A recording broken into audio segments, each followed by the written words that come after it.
ये बिल संविधान के महत्वपूर्ण प्रावधानों का उल्लंघन करता है। ये बिल एक कमजोर और सरकारी लोकपाल पैदा करता है। ये बिल अनेकानेक विकृतियों और विसंगतियों से भरा हुआ है और ये बिल इस सदन में बनी हुई सेंस ऑफ द हाउस की अनदेखी करता है। अध्यक्ष जी, जिस समय यह बिल पेश किया जा रहा था, आज नहीं इंट्रोड्यूस किया जा रहा था, उस समय आप पीठासीन नहीं थी, मगर उस समय के पीठासीन सभापति से भी अनुमति लेकर मैंने इस बिल पर 2 संवैधानिक आपत्तियां उठाई थी। एक, जिसको आज अभी लालू जी ने कहा कि यह बिल संघीय ढांचे पर प्रहार करता है, और दूसरा, यह बिल संविधान सम्मत आरक्षण का प्रावधान नहीं करता। पेश किए जाते समय आप बहुत लंबी बात नहीं कह सकते, बहुत संक्षिप्त टिप्पणी करनी होती है, इसलिए मैंने संक्षेप में अपनी बात कही थी। लेकिन आज मैं विस्तार से अपनी बात कहना चाहूंगी और इन चारों आरोपों को जो मैंने इस बिल पर लगाए हैं, तर्क और तथ्य के साथ इस सदन में पुष्ट करना चाहूंगी। अध्यक्ष जी, हमारे देश के संविधान के कुछ बुनियादी सिद्धांत हैं। बहुचर्चित केशवानंद भारती केस में सुप्रीम कोर्ट ने यह कहा कि भारतीय संविधान में किसी भी तरह का संशोधन संसद कर सकती है, पर बुनियादी सिद्धांतों के साथ छेड़छाड़ नहीं कर सकती। और वो basic features of the constitution जो उन्होंने लिखे, उसमें फेडरल स्ट्रक्चर, देश के संघीय ढांचे को भी एक बुनियादी सिद्धांत माना। इस बुनियादी सिद्धांत को पुष्ट करने के लिए हमारे संविधान के 7वें शेड्यूल में 3 सूचियां बनाई गई है। एक सूची है सेंट्रल लिस्ट, यूनियन लिस्ट, केंद्र की सूची, संघ की सूची। एक सूची है स्टेट लिस्ट, राज्यों की सूची, और एक सूची है कॉन्करेंट लिस्ट, समवर्ती सूची। तीनों सूचियों में अलग अलग विषय वर्णित किए गए हैं। संघ की सूची पर भारतीय संसद कानून बना सकती है, राज्यों की सूची पर कानून बनाने का अधिकार केवल राज्य की विधानसभाओं को है, समवर्ती सूची पर दोनों बना सकते हैं, लेकिन अगर एक ही विषय पर दोनों ने बना दिया तो केंद्र का कानून प्रभावी होगा। यह हमारे यहां प्रावधान है। अब मैं आपको ये बताना चाहती हूं कि यह बिल लोकपाल और लोकायुक्त दोनों का प्रावधान कर रहा है। लोकपाल केंद्र सरकार के कर्मचारियों के भ्रष्टाचार को देखेगा और लोकायुक्त राज्य सरकारों के कर्मचारियों के भ्रष्टाचार को देखेगा। और ये राज्य सरकारों के कर्मचारी, ये हमारे यहां स्टेट लिस्ट का विषय है। ये मेरे पास संविधान है, संविधान की 7वीं सूची और उसकी दूसरी लिस्ट नंबर 2, स्टेट लिस्ट, उसकी एंट्री 41, प्रविष्टि 41, 7th schedule list 2 state list entry 41, state public services. यानी राज्य सरकार के कर्मचारियों के बारे में कोई भी कानून बनाने का अधिकार इस देश में राज्य की विधानसभाओं को दिया गया है। लेकिन इसी संविधान में 2 धाराएं ऐसी हैं जहां राज्यों के विषय पर भी केंद्र कानून बना सकता है, और वो 2 धाराएं हैं, एक है 252 और एक है 253। मैं वो दोनों के भी शीर्षक आपको पढ़ के सुनाती हूं। 252 कहता है, power of parliament to legislate for 2 or more states by consent and adoption of such legislation by the other states। यानी 2 राज्य अगर सरकार से कहें कि आप अमुक विषय पर बिल बना दो, तो भारतीय संसद बना सकती है, और बाकी राज्यों के लिए एक इनेबलिंग प्रोविजन देती है कि अगर आप भी इस बिल को अपनाना चाहें तो आप अपना सकते हैं। दूसरा है 253, article 253, legislation for giving effect to international agreements, जिसका जिक्र अभी नारायण स्वामी कर रहे थे। अध्यक्ष जी, जिस समय इस सदन में चर्चा हो रही थी सेंस ऑफ द हाउस लेने के लिए, तो जो 3 विषय नेता सदन ने रखे थे, उसमें एक विषय यह भी था कि क्या लोकपाल और लोकायुक्त एक साथ बनाया जा सकता है, एक एक्ट के अंतर्गत बनाया जा सकता है। उस समय भी मैंने यहां खड़े होकर कहा था कि बनाया जा सकता है, मगर रास्ता 252 का अख्तियार करें। ये मेरा भाषण है। अध्यक्षा जी, इसके बाद वे 3 प्रश्न आते हैं जो नेता सदन ने हमारे विचार के लिए अपने वक्तव्य में उठाए हैं। एक विषय है, क्या एक ही एक्ट से लोकपाल और लोकायुक्त बन सकता है? संविधान का अनुच्छेद 252 हमें यह अधिकार देता है कि 2 राज्यों के समर्थन से ये लोकसभा एक इनेबलिंग प्रोविजन के साथ ऐसा कानून बना सकती है जिसे बाद में राज्य स्वीकार कर सके। मैं कहना चाहती हूं कि अनुच्छेद 252 को हम देख लें।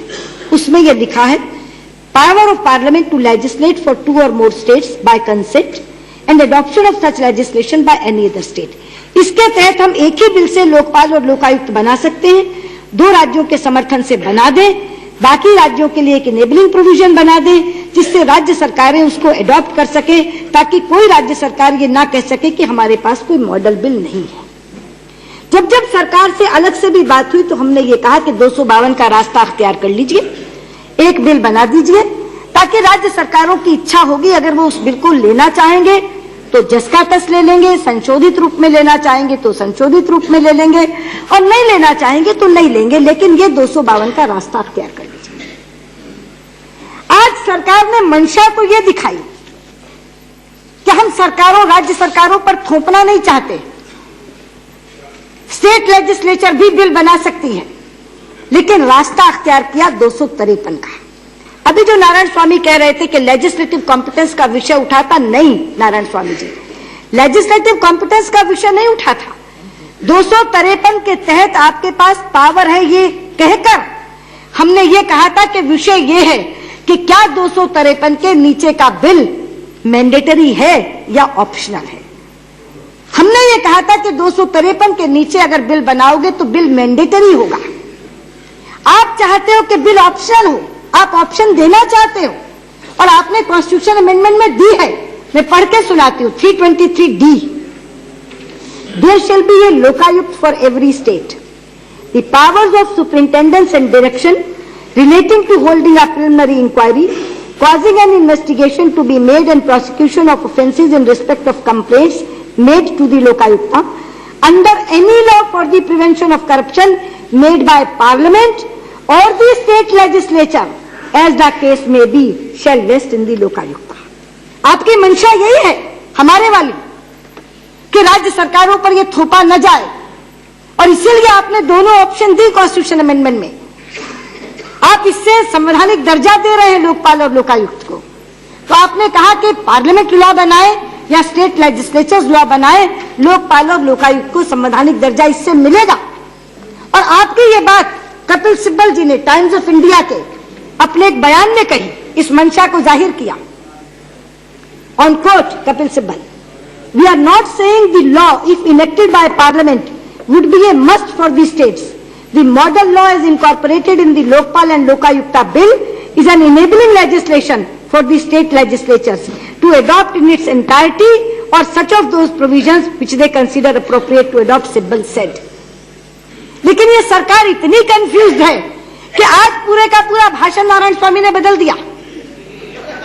आज वो कह रहे हैं कि हमने तो मैंडेटरी ही बनाया है, हमने तो इसलिए बनाया है कि वरना गुजरात जैसा घटेगा, कोई राज्य लोकायुक्त बना नहीं पाएंगे।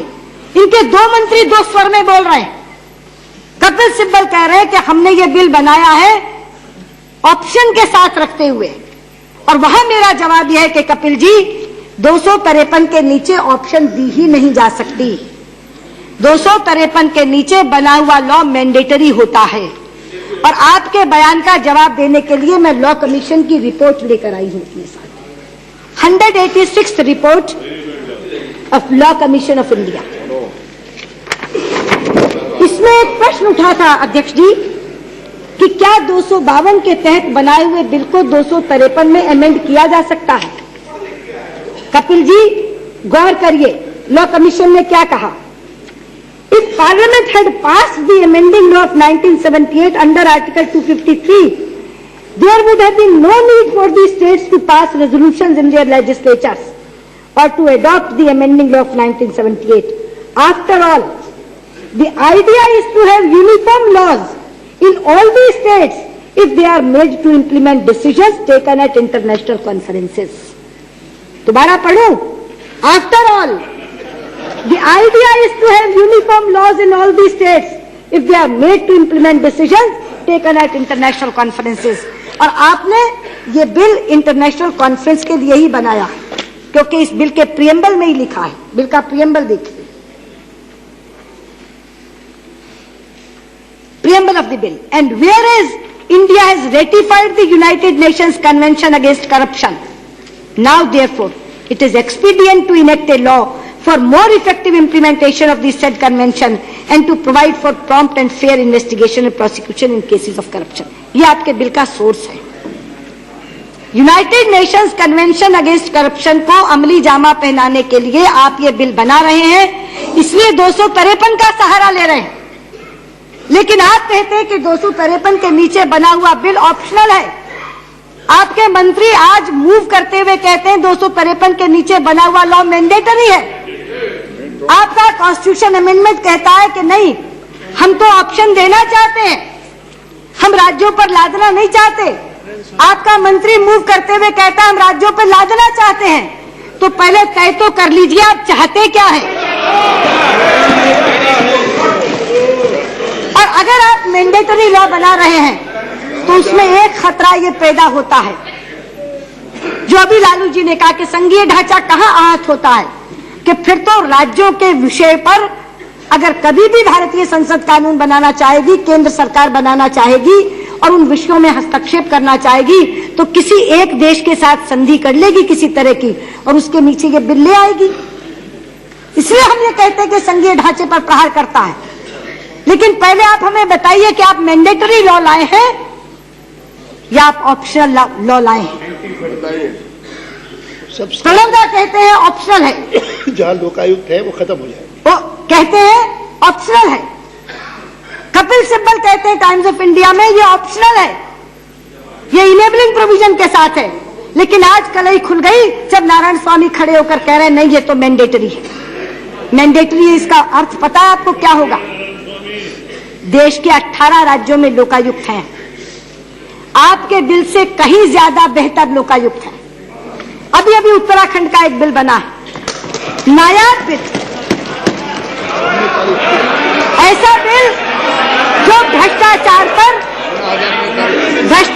पर सीधे चोट करेगा। कर्नाटक का बिल पुराना बना हुआ है, इतने अच्छे बिल बने हैं। आपका ये बिल आते ही वो खत्म हो जाएंगे। और कपिल जी जिस धारा का आप हवाला दे रहे हैं 64(5) का, वो ट्रांजिशनल है, जरा पढ़ लीजिए उसको, वो ट्रांजिशनल है। जैसे अगर कोई इस्तीफा दे दे प्रधानमंत्री या कोई, तो राष्ट्रपति कहते हैं जब तक दूसरा ना आ जाए तब तक आप बने रहेंगे। उसको ट्रांजिशन कहते हैं, वो ट्रांजिशनल पीरियड है कि जब तक वो राज्य इसको अडॉप्ट ना कर लें तब तक वो ट्रांजिशन रहेगा। मैं आपसे प्रश्न करती हूं कि जिन 9 राज्यों में बिल नहीं है, क्या ये बिल पारित होते ही उन पर लागू नहीं हो जाएगा? क्योंकि वहां तो कोई ट्रांजिशनल क्लॉज का सवाल नहीं है। इसलिए पहले अपना कंफ्यूजन दूर करिए। मेरे कुछ प्रश्न है कपिल जी आपसे। आप मानते हैं कि लोकायुक्त राज्य सरकार कर्मचारियों को देखेगा? मानते हैं? आप चेयर को आप ये भी मानते हैं सुषमा जी कि आपके माध्यम से मंत्री जी से पूछे, मैं आपके माध्यम से मंत्री जी से ये सवाल करना चाहती हूँ। क्वेश्चन आवर में कहते हैं ना, आपके माध्यम से मंत्री जी से पूछना चाहती हूँ, मगर इधर ही करिए। तो मैं आपके माध्यम से मंत्री जी से जानना चाहती हूँ कि आप मानते हैं कि लोकायुक्त राज्य सरकार के कर्मचारियों के मामले देखेगा? आप मानते हैं कि राज्य सरकार के कर्मचारियों से जुड़ा विषय राज्य सूची का विषय है?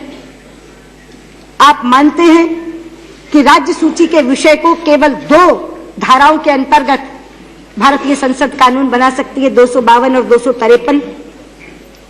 आप मानते हैं कि 252 के लिए 2 राज्यों के प्रस्ताव चाहिए? आप मानते हैं कि वो 2 राज्यों के प्रस्ताव आपके पास नहीं है? आप मानते हैं कि आपने ये बिल 253 में बनाया है?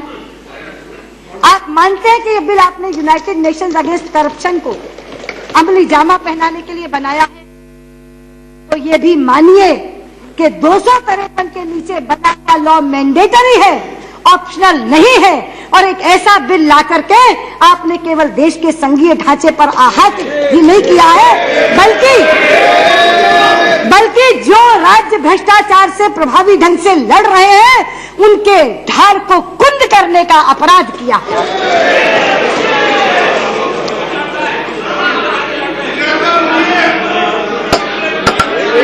अध्यक्ष जी, मेरा दूसरा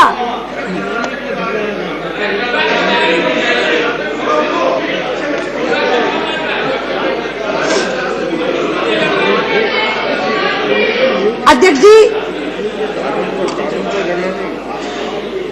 मेरी दूसरी आपत्ति आरक्षण के प्रावधान को लेकर है।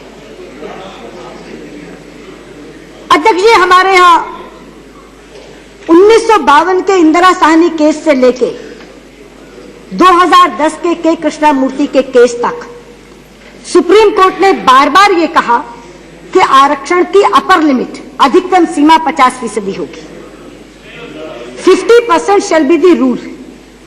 अपवाद अगर किया तो केवल नॉर्थ ईस्ट जैसे फार फ्लंग एरियाज के लिए किया। लेकिन अगर आप इस बिल का प्रोविजन देखें, धारा 3 का प्रोवाइजो, वो कहता है provided that not less than 50% of the members of the Lokpal shall be from amongst the persons belonging to the scheduled caste, scheduled tribes, other backward classes, minorities and women. Not less than का मतलब है न्यूनतम सीमा।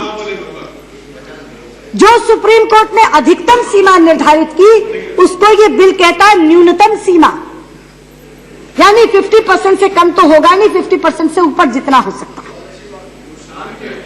लोकपाल में 9 member है total chairman के साथ। Chairman के साथ मिलाकर 9 मेंबर्स हैं, एक चेयरमैन 8 मेंबर। 9 में से नॉट लेस देन 50% का मतलब है 5 आरक्षित हो गए। आप 7 भी कर सकते हैं, आप 8 भी कर सकते हैं, आप 9 की 9 भी कर सकते हैं। ये बिल आपको ये कहता है। जिस समय मैंने ये बात रखी तो बाद में लालू जी ने बोलते हुए कहा कि ये सीमा तो नौकरियों के लिए है, और बड़ी हुंकार भरी सहमति उधर से आई संसदीय कार्य मंत्री की। This is the point. संसदीय कार्य मंत्री जी, मैं आपको कहना चाहती हूं, this is not the point Pawan भाई, क्योंकि अगर नौकरियों के लिए 50% की सीमा है तो संवैधानिक पदों के लिए तो आरक्षण है ही नहीं। संवैधानिक संस्थाओं के लिए भी आरक्षण है ही नहीं। जुडिशरी में लाओगे, इलेक्शन कमीशन में लाओगे, संवैधानिक पदों पर। और आपकी स्टैंडिंग कमेटी ने ये कहा कि ये आरक्षण वांछित नहीं है। ये मेरे पास स्टैंडिंग कमेटी की रिपोर्ट है। The committee also believes that although the institution of Lokpal is a relatively small body of 9 members and specific reservation cannot and ought not to be provided in the Lokpal institution itself. ये है standing committee का recommendation, cannot and ought not to be। 9 मेंबरों की body में नहीं दिया जा सकता और नहीं दिया जाना चाहिए, ये उन्होंने कहा। संवैधानिक पद क्या है? राष्ट्रपति, उपराष्ट्रपति, प्रधानमंत्री, मंत्रिपरिषद, सुप्रीम कोर्ट। उसके बाद संवैधानिक संस्थाएं क्या है? Supreme court, CEC, CVC, CAG. संवैधानिक संस्थाओं में हमारे यहाँ आरक्षण का प्रावधान नहीं है। लेकिन आज एक बात कहते हुए मुझे गर्व महसूस होता है, आज एक बात कहते हुए गर्व महसूस होता है। सुनिए, खिलाफ नहीं हूं, सुनिए। आज मुझे एक बात कहते हुए गर्व महसूस होता है अध्यक्ष जी,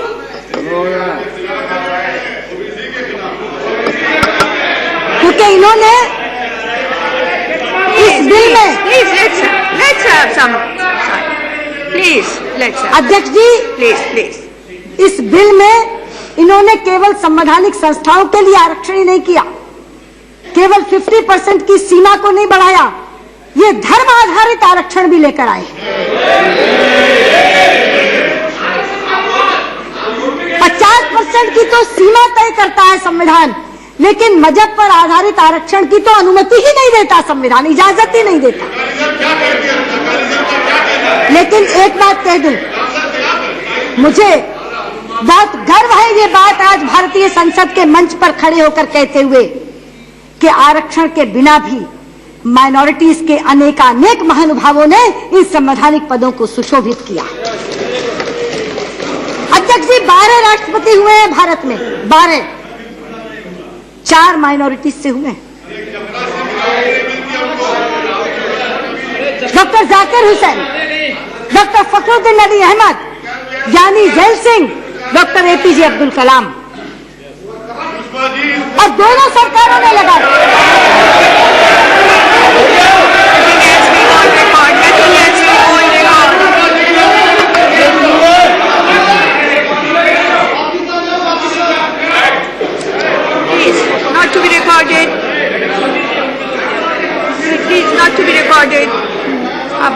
शांत रहिए। 12 राष्ट्रपति में से 4 राष्ट्रपति माइनॉरिटीज से हुए, नाम लिए मैंने, doctor Zakir Hussain, doctor Fakhruddin Ali Ahmed, Giani Zail Singh, doctor APJ Abdul Kalam.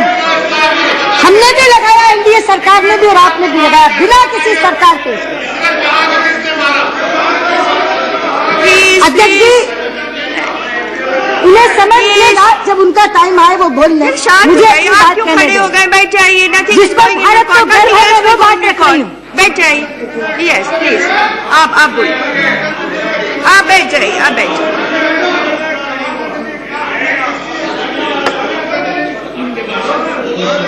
Please take your seat, आप बैठ जाइए, स्थान ग्रहण कर लीजिए अपना, बैठ जाइए, बैठिए। Nothing else will go in record. हाँ,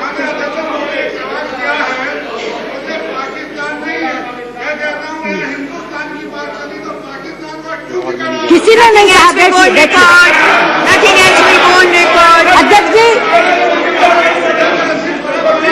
अध्यक्ष जी जो मैं बोल रही हूँ वो रिकॉर्ड पे जा रहा है ना। Nothing else will go in record. जो मैं बोल रही हूँ वो रिकॉर्ड पे जा रहा है।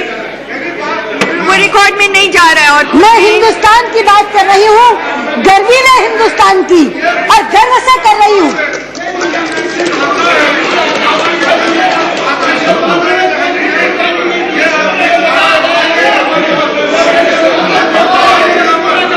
हिंदुस्तान को गर्व है अध्यक्ष जी कि 11 उपराष्ट्रपति हुए, उसमें से 3 माइनॉरिटीज से हुए।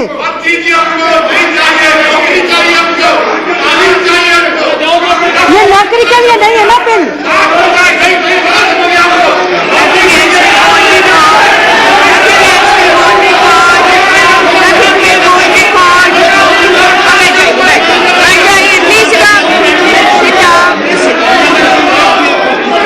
ये बिल नौकरी के लिए नहीं आया ना, ये बिल नौकरी के लिए नहीं आया।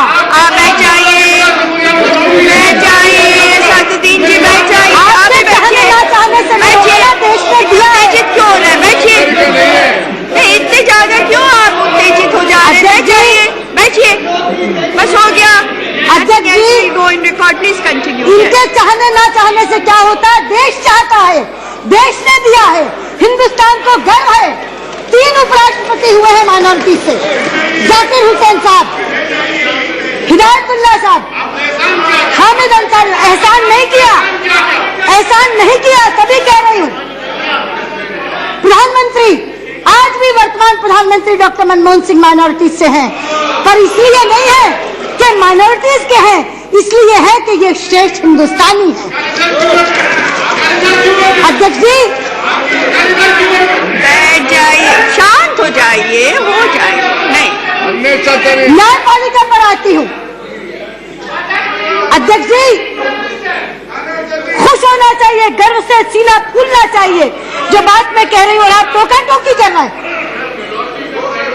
अध्यक्ष जी न्यायपालिका में देखिए, सुप्रीम कोर्ट के सर्वोच्च न्यायालय के सर्वोच्च न्यायाधीश, chief justice of India, 5 chief justice of India minority से हुए हैं। Justice Hidayatullah, justice M H. Beg, justice A.M. Ahmad इसका पड़िया 5 अहमदी गिनाया मैंने, अहमदी गिनाया। और ये नहीं, यही मैंने कहा। और अध्यक्ष जी, अध्यक्ष जी,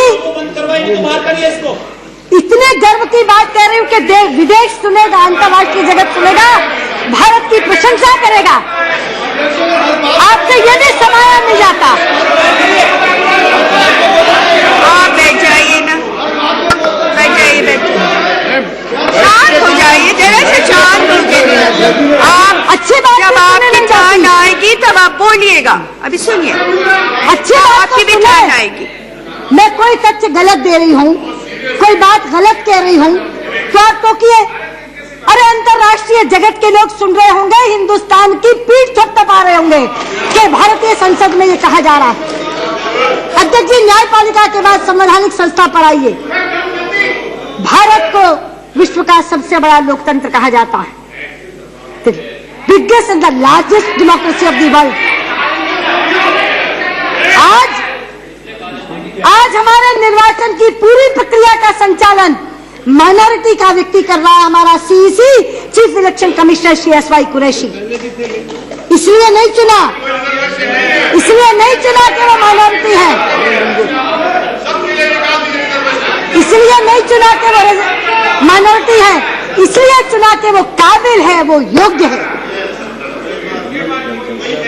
वो काबिल है, वो योग्य है। और संवैधानिक पदों पर इसलिए चुना कि वो श्रेष्ठ हिंदुस्तानी है।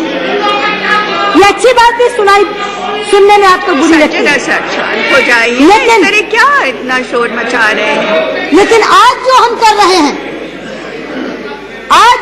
रहे हैं, वो हिंदुस्तान के लिए सही नहीं होगा। मैं प्रधानमंत्री जी को याद दिलाना चाहती हूँ, हिंदुस्तान के बंटवारे का अंकुर धर्म आधारित आरक्षण में पड़ा था और अंततः देश टूट गया था। सबसे पहले reservation on the basis of religion आया था, वो बीज था बंटवारे का। आपने वो त्रासदी भोगी है।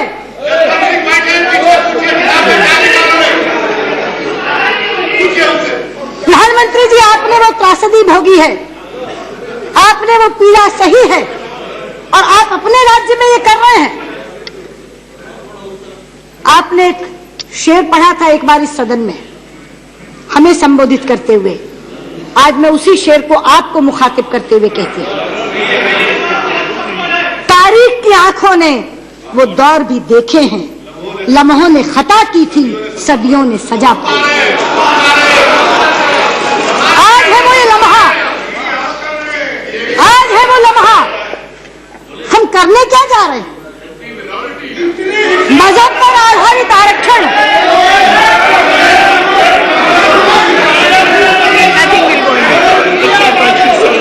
बैठ जाइए। बार-बार में क्यों खड़े हो जा रहे हैं?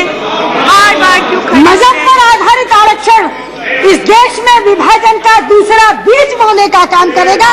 मैं चेतावनी के करने चाहती। लालू भाई, आप तो सरकार की चतुराई समझ ही नहीं पाए। सुबह इन्होंने आपसे वो मामला उठवा दिया और आपकी बात मान ली और उसी शाम को आपकी थाली में से हिस्सा लूट लिया। अध्यक्ष को संबोधित करिए। आप भी अब आपस में शुरू हो गया आप लोगों का। ये क्या हुआ? इधर बोलिए। हाँ तो इधर बोलिए, इधर बोल के बोलिए जो बोला। मैंने ये आरोप लगाया था, सही लगाया था, आरएसएस बीजेपी के इशारे पर माइनॉरिटी सबको कांग्रेस से हटाया, इन्होंने हटाया था। अब आप बहाना बना रही हैं कमंडल वाले लोगों, आप बहाना बना रही हैं, बहाना बना रही। इलेक्शन है, इलेक्शन है, इलेक्शन है और देश का बंटवारा आप चाहती हैं।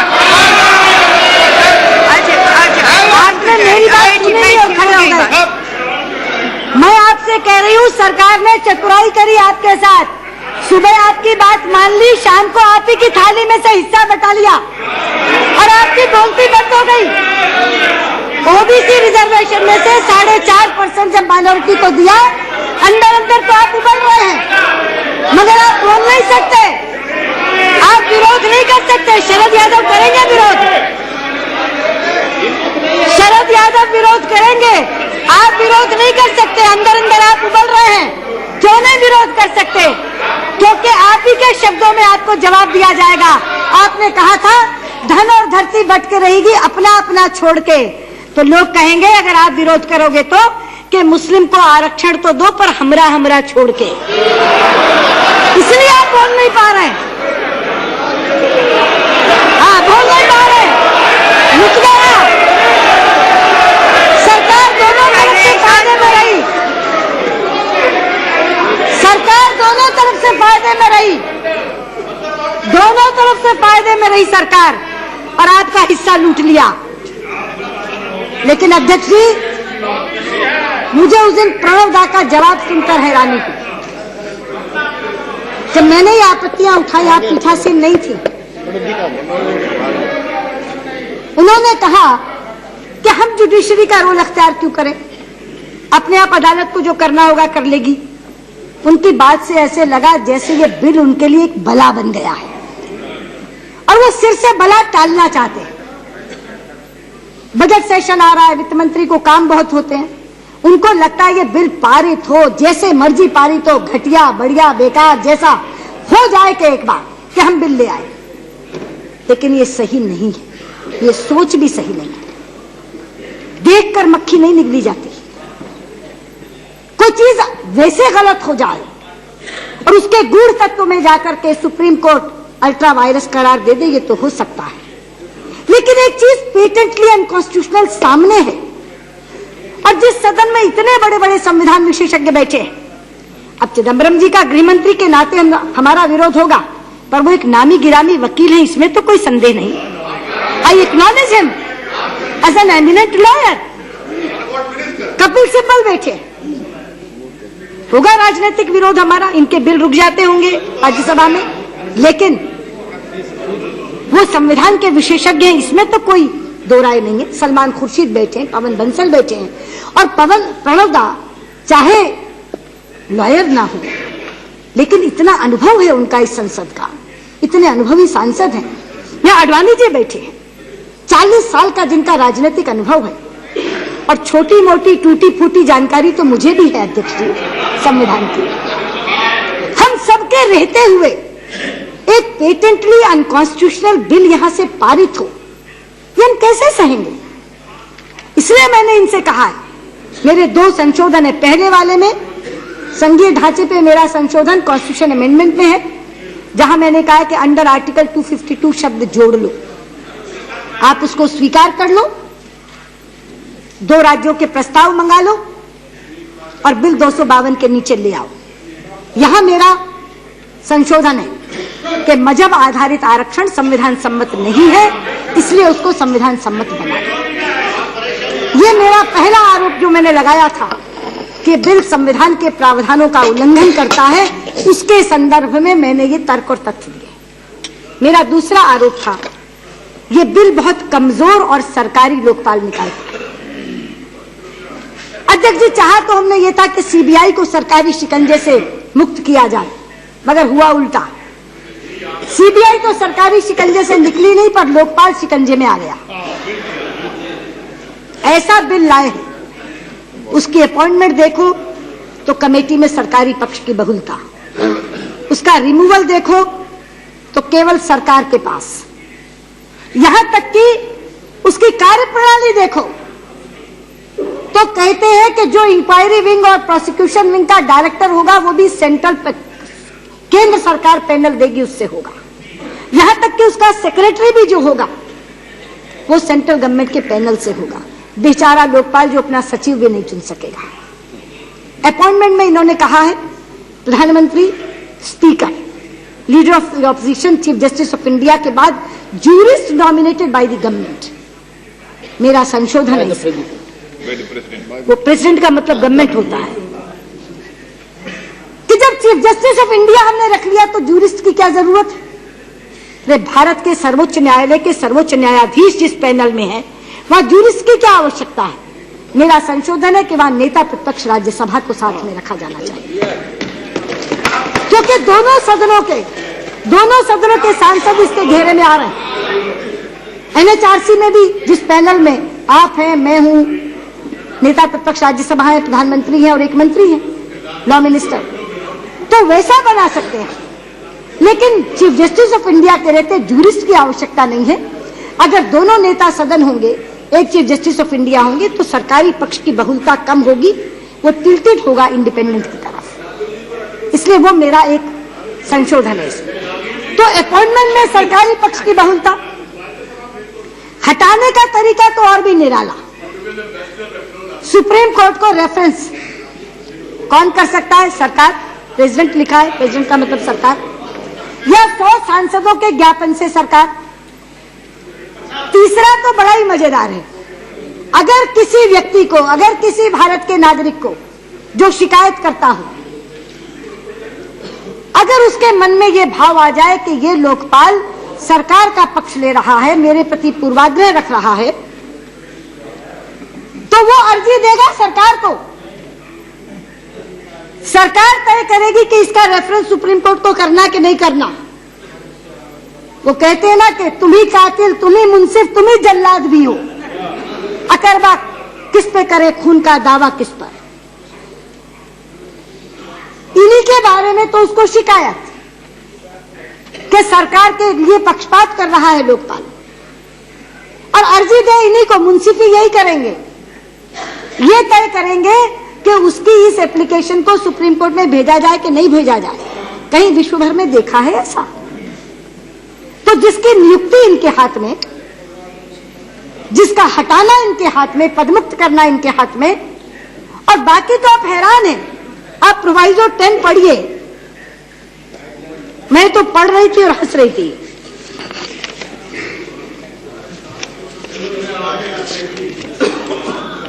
There shall be a secretary to the Lokpal in the rank of the Secretary of Government of India, who shall be appointed by the chairperson from a panel of names sent by the central government. There shall be a director of inquiry and director of prosecution, not below the rank of additional secretary to the Government of India or equivalent, who shall be appointed by the chairperson from a panel of the central government, sent by the central government. एक बेचारा लोकपाल जिसको अपना सचिव, अपना secretary रखने की भी स्वतंत्रता नहीं है। इंक्वायरी विंग का डायरेक्टर इनका पैनल से चुनेगा, प्रोसिक्यूशन विंग का डायरेक्टर इनके पैनल से चुनेगा, और सेक्रेटरी भी इनके पैनल से चुनेगा। हटाया इनके द्वारा जाएगा, नियुक्त इनके द्वारा किया जाएगा, और आप ये कहते कि वो बड़ा प्रभावी होगा, वो बड़ा स्वतंत्र होगा, वो बड़ा निष्पक्ष होगा। ये कैसे हो सकता? इसलिए मैंने कहा कि सरकारी शिकंजे में जकड़ा हुआ लोकपाल, और जहां तक उसके अधिकार का सवाल है, उसमें है ऑन ए कंप्लेंट एक ऐसा लोकपाल बन रहा है जो सुओ मोटो यानी स्वतः किसी केस का संज्ञान भी नहीं ले सकता। हर जुडिशियल बॉडी ये करती है। मुझे तो मालूम है कि एक बार तो पोस्ट कार्ड के ऊपर संज्ञान ले लिया था, उसको PIL बना लिया था सुप्रीम कोर्ट के जस्टिस ने। पोस्ट कार्ड, कितनी खबरें समाचार पत्रों में छपती हैं, कितनी जानकारियां उसके अपने पास आती हैं, लेकिन सुओ मोटो संज्ञान लेने का भी अधिकार लोकपाल को नहीं है। इस बिल में मैंने संशोधन दिया है कि वो सुओ मोटो शब्द डालो, लेकिन मैं जो कह रही हूं कि सरकारी लोकपाल, कमजोर लोकपाल, तो ये सारे तर्क मेरे उस तरफ जाते हैं कि सरकारी शिकंजे में जकड़ा हुआ लोकपाल है, निष्प्रभावी लोकपाल है, और ये निष्पक्षता से काम नहीं कर सकता, ऐसा लोकपाल है। तीसरी बात मैंने कही थी कि अनेकानेक विकृतियों और विसंगतियों से भरा हुआ बिल है। मैं एक एक विसंगति आपके सामने रखूंगी, आप सुनकर हैरान होंगे। पहली विसंगति है प्रधानमंत्री को दायरे में लाने की। मतभेद है सदन में, कुछ लोग चाहते हैं प्रधानमंत्री होने चाहिए, कुछ चाहते हैं नहीं होने चाहिए, लेकिन हम चाहते हैं होने चाहिए।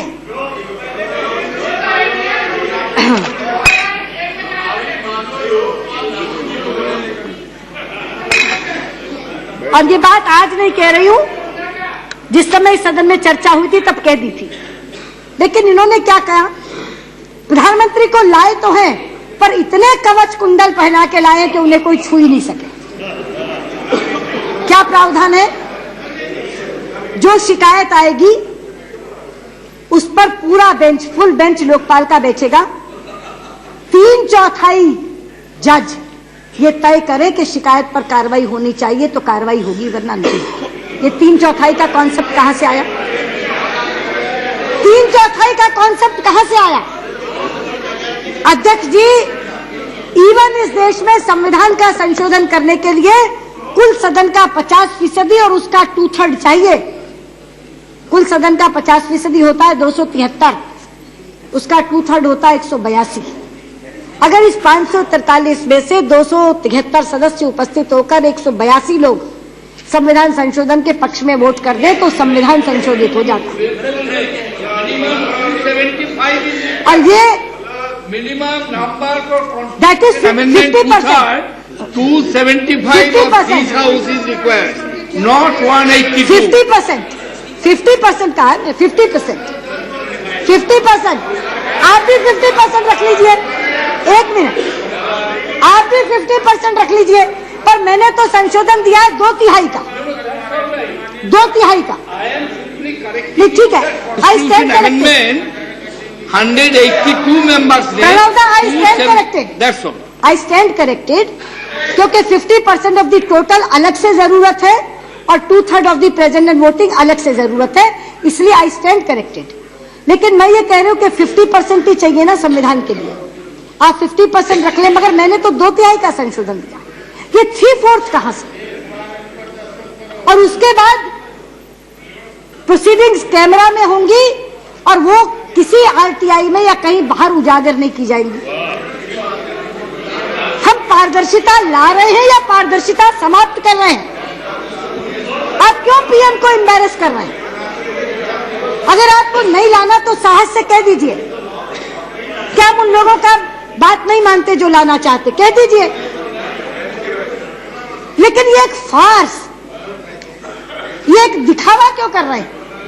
क्या प्रधानमंत्री को ला भी रहे हैं, लेकिन 3/4 तो पहले चाहिए, बाद में कैमरा में प्रोसीडिंग होगी और कोई आगे बताएगा नहीं। क्या ये संभव है? हिंदुस्तान में कहते हैं 2 लोगों के बीच में बात हो तो बाहर निकलती है। 9 जज जिसे देखेंगे, उन 9 जज के 9 असिस्टेंट उनके सामने प्रोसेस करके शिकायत रखेंगे। कोई एक स्टेनो उस ऑर्डर को लिखेगा भी।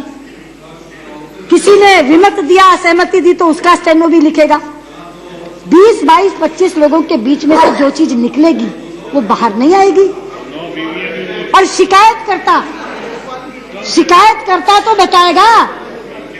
आप ऐसा कानून ला रहे हैं जिसकी अनुपालना कम होगी, अवहेलना ज्यादा होगी और अंदाजे लगेंगे, अटकलें लगेंगी, अफवाहें उड़ेंगी। कैबिनेट की बात नहीं। तो ऐसे अंदाज और आकलनवादी चीजें, अफवाहों की सरगर्मियां क्यों फैला रहे हैं आप? पारदर्शिता से कहिए। आखिरकार competent authority house of the people को माना गया है प्रधानमंत्री के बारे में। ये सदन किसी बेबुनियाद शिकायत पर थोड़ी कार्रवाई की इजाजत दे देगा। प्रधानमंत्री दल के नहीं होते, प्रधानमंत्री देश के होते हैं। लेकिन आप ये कह रहे हैं क्या शिकायत है और क्या हमने आगे क्या उस पर हुआ ये बताएंगे ही नहीं। किस कारण से वो शिकायत खत्म की गई ये बताएंगे ही नहीं। अरे अब तो असांजी जैसे लोगों ने विकीलीक्स के खुलासे कर दिए। 20-20 साल पहली चीजें बाहर आ गई। जिन लोगों ने काला धन बाहर रखा था, सोचा था कभी नाम नहीं आएंगे, उनकी सूचियां लोगों ने चुरा दी। क्या ये चीजें बाहर नहीं आएंगी?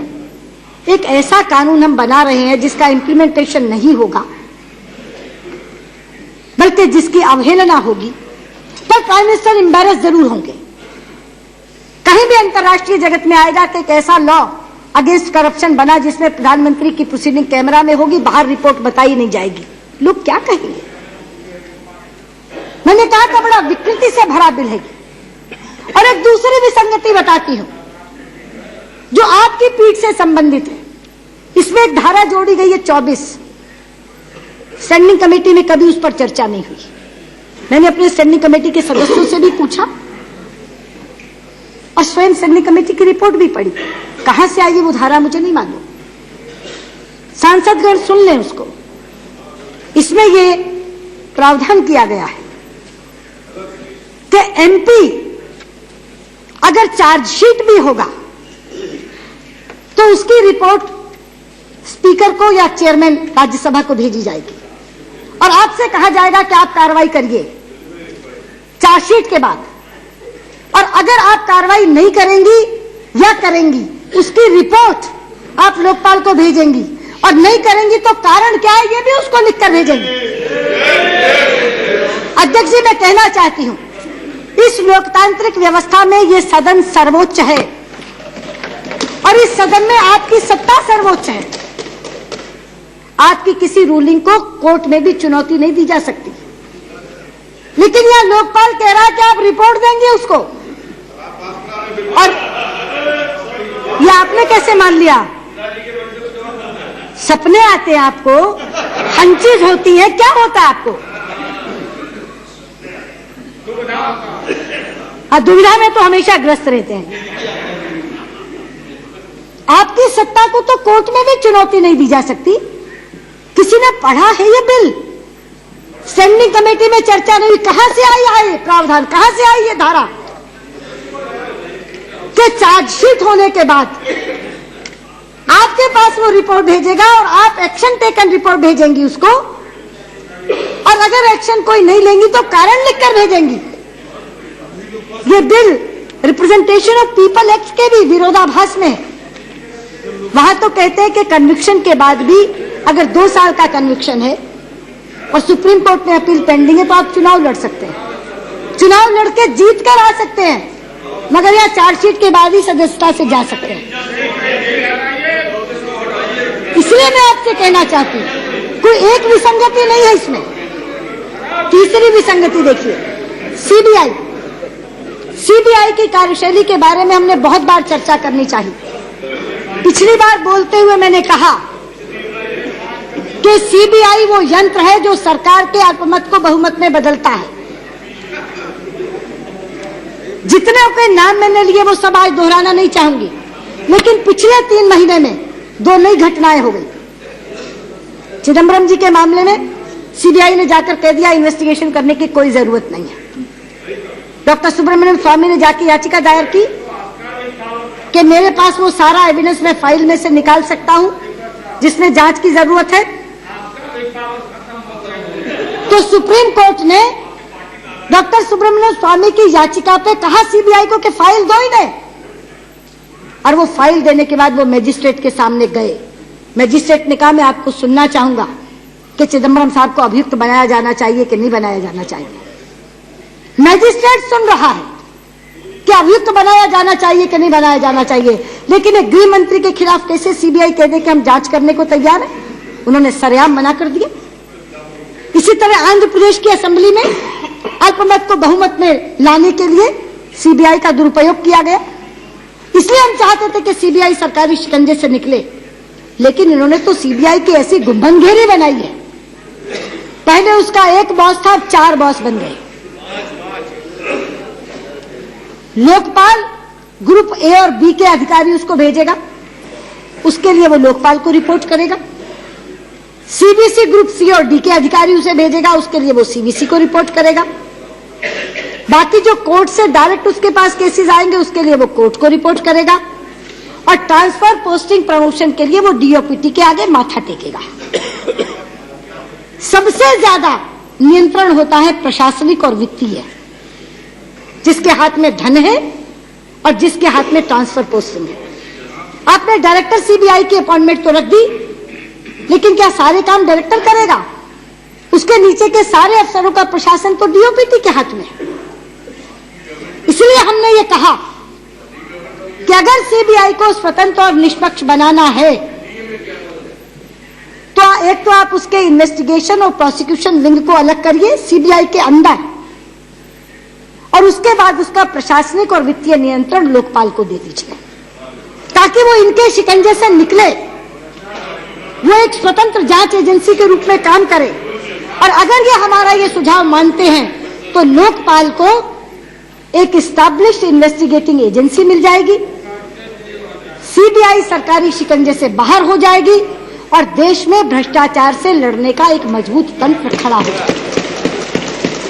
मगर वो ये नहीं करेंगे। एक और विसंगति बताती, इसके अंदर एक धारा है 14 उसका एच देखिए। जब जब हम कहते थे कि लोअर ब्यूरोक्रेसी को आप लोकपाल में ले आओ, तो कहते थे नंबर देखा है आपने, 57 लाख कर्मचारी हैं, कैसे आएंगे। और अब आप 14H देखिए, हिंदुस्तान के सारे मंदिर, सारे मस्जिद, सारे गुरुद्वारे, सारे चर्च, सारे स्कूल, सारे अस्पताल, कोई संस्था नहीं बची, उनके प्रेजेंट डायरेक्टर, उनके एक्स डायरेक्टर्स, सारे के सारे लोग दायरे में ले आए। तो ये लोकपाल बेचारा दब जाएगा उनके नीचे।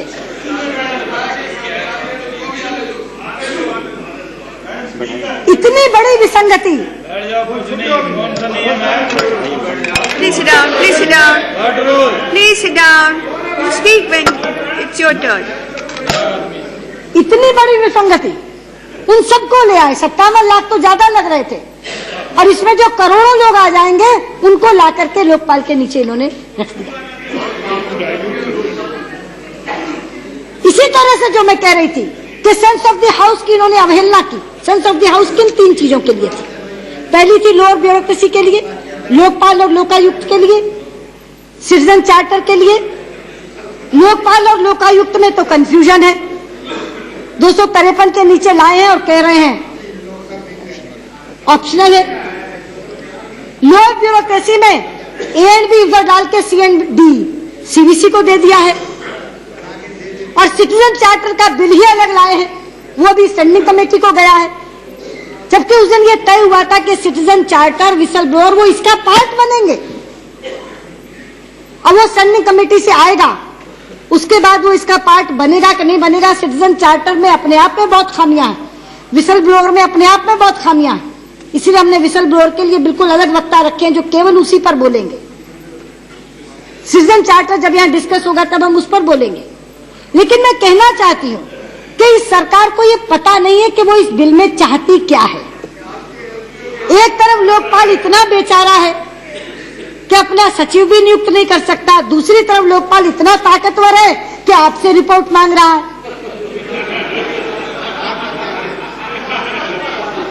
एक तरफ सीबीआई को अलग भी निकालना चाहते हैं, लेकिन उसके 4 बॉस भी बनाकर रख रहे हैं। इसलिए मैं आपसे कहना चाहती हूं, ये मजबूरी में लाया गया बिल है, और मजबूरी वित्त मंत्री की एक तो यह है कि इनको बजट बनाना है, इनके पास समय नहीं है, और दूसरा इनको यह है कि किसी भी तरीके से ये जो एक जन आंदोलन चला है, इसको हम ये कह सके कि हम एक बिल ले आए। लेकिन अध्यक्ष जी, इस सदन की ये मंशा नहीं है और इस देश की भी ये मंशा नहीं है। हम चाहते हैं एक सशक्त लोकपाल आए, एक प्रभावी लोकपाल आए, एक संविधान सम्मत लोकपाल आए। इसलिए मैं इनसे कहना चाहती हूं कि या तो हमारे ये सारे संशोधन स्वीकार करके इस बिल को सुधारो, और नहीं तो मैं हाथ जोड़ के कहती हूं इस बिल को वापस ले लो। इस बिल को वापस स्टैंडिंग कमेटी को भेजो, वहां इस पर चर्चा हो, वापस चर्चा हो। आप 2 महीने बाद लाओ, 3 महीने बाद लाओ, 2 महीने या 3 महीने बाद भी बिल आएगा तो कोई आफत नहीं आ जाएगी। लेकिन कम से कम वो बिल, लेकिन कम से कम वो बिल, बैठिए, nothing else will go in record.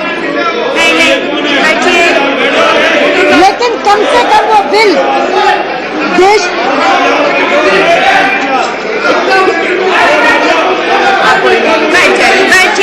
बैठ जाइए। बैठ जाइए।